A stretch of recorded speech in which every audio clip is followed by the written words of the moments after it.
बोलाई दा बाटे बीमारी जवन तनी झरवाई दा ओझा चाहे सोखा के सोझा बोलाई दा बाड़े बीमारी जवन तनी झरवाई दा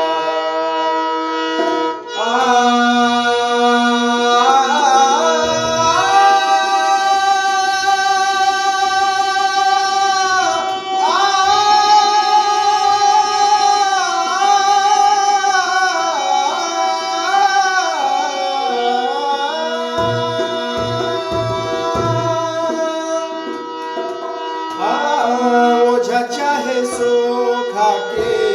सोझा बोलाई दा बाड़े बीमारी जवन तनी झरवाई दा अरे पियवा के चिको अरे पियवा के चिको न कहियो बुझाई देवर तन देही ढल दा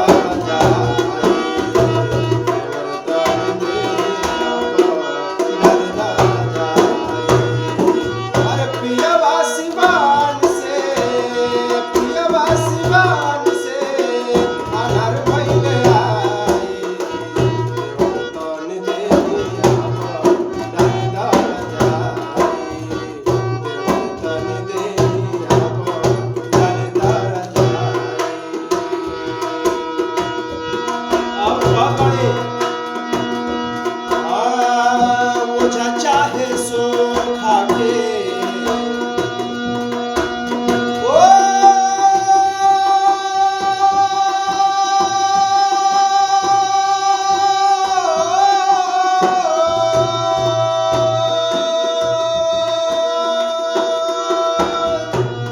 ओझा चाहे सो